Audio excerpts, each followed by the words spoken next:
Let's turn to The Hague now, where South Africa is asking the UN's highest court to instruct Israel to stop its offensive in Rafah.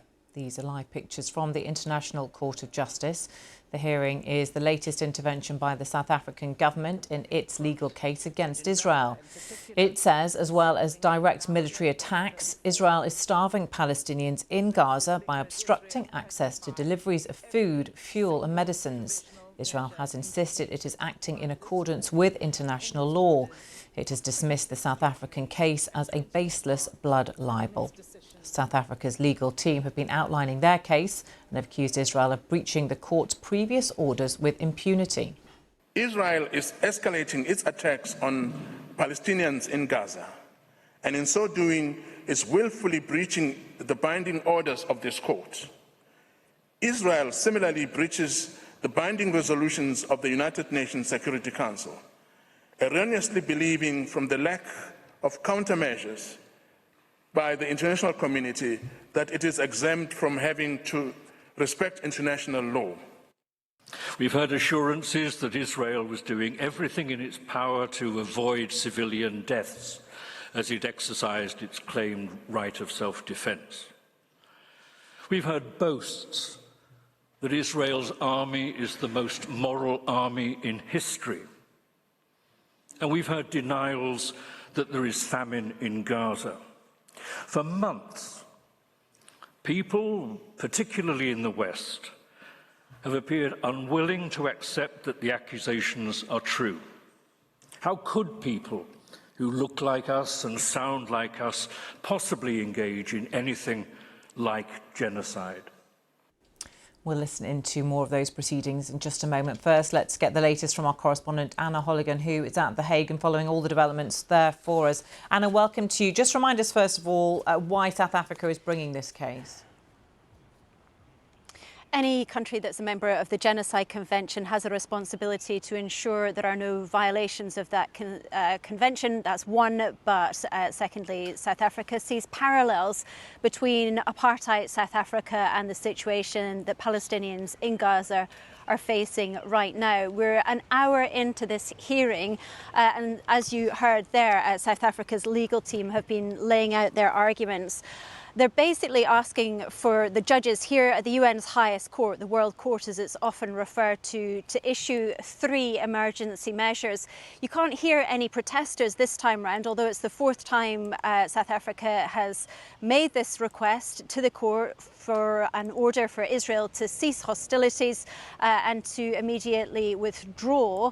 But that's because this hearing was held so quickly, which is an indication of how seriously the judges here are taking this. So as well as asking the court to order Israel to immediately withdraw from Rafah, the South African legal team have said that UN investigators, humanitarian aid organisations and journalists must be allowed in to ensure the provision of food, water, medical supplies, but also so that if there are any violations of the Genocide Convention taking place, that evidence can be gathered for any future trials.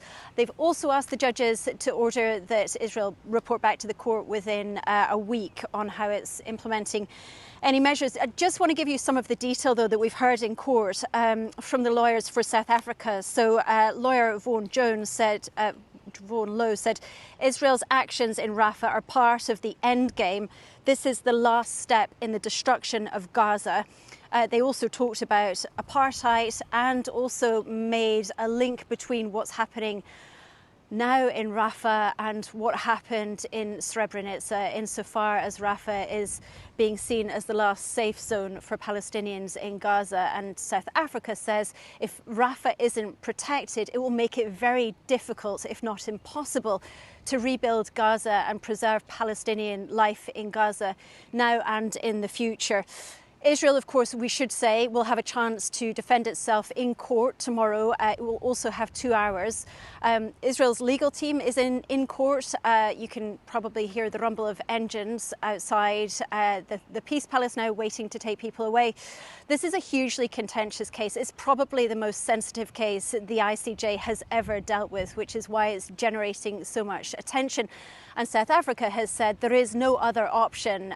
This is the last hope, and that's that's why they are applying to judges here at the ICJ to issue these emergency measures to protect the Palestinian life in Gaza. OK, Anna, thank you. Well, let's listen in now to those proceedings. A lawyer for South Africa is making further arguments. Story of every Palestinian who is suffering at the hands of Israel's relentless genocidal campaign. Indeed, this court has held in Bosnian genocide that, quote, it is sufficient to examine those facts that would illuminate the question of intent or illustrate the claim by the applicant of a pattern of acts committed against members of the group, such as to lead to an inference from such pattern of the existence of a specific intent, end quote.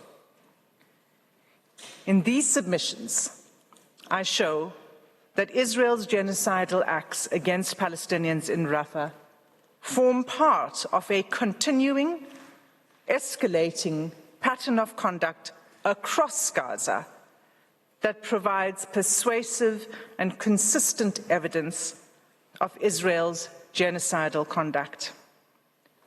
In light of these new facts, South Africa seeks an order from the court, the only order that will clearly protect what is left of Palestinian life in Gaza. It seeks an explicit order that Israel cease its military activities, not only in Rafah, but throughout Gaza. Turning then to the genocidal acts, in my remaining time before you, I will highlight the following features of the genocidal campaign by Israel. First, Israel has continued to kill Palestinians in Gaza, including women and children, at an alarming rate. Second, as a result of Israel's onslaught, Palestinians in Gaza are facing what the Under-Secretary General of the UN has described as the worst humanitarian crisis he has seen for more than 50 years. Third, Israel's systematic targeting and bombardment of hospitals and medical facilities and its throttling of humanitarian aid has pushed Gaza's medical system to collapse. Fourth, Israel's direct attack and siege of Gaza's biggest hospitals has led to the uncovering of mass graves, evidencing Israeli massacres of Palestinians seeking shelter and medical treatment. Finally, most recently, Israel has intensified its attacks in the north while pressing on with its Rafah offensive, leaving displaced Palestinians nowhere safe to go. I will take these in turn. The first feature of the genocidal conduct, killing. Since South Africa appeared before the court on 11 January 2024, at least 11,500 Palestinians have been directly killed by Israel.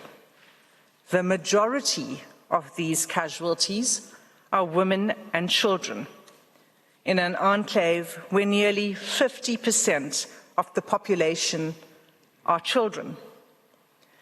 This onslaught has occurred despite the binding orders issued by this court and the binding Security Council resolution on 25 March 2024, demanding an immediate ceasefire for the month of Ramadan. In fact, as UNICEF pointed out, a double-digit number of children were killed within hours of that resolution.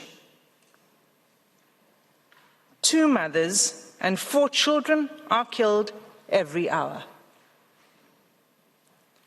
UNRWA head Philippe Lazzarini says, "There are no words left that can do any justice to the people of Gaza. The numbers of dead and injured defy comprehension. At least 35,000 Palestinians killed and 79,000 injured, with 10,000 more reportedly missing or under the rubble.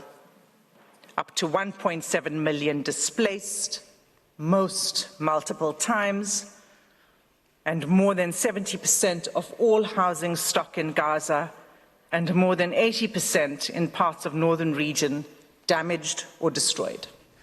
That's where we are going to leave proceedings at the International Court of Justice. Just a reminder that Israel will have its turn to respond tomorrow. If you'd like to continue watching that coverage, just head to our website. You'll find our live page on the case. And there you can watch the court proceedings live and uninterrupted, or you can watch them in their entirety as well.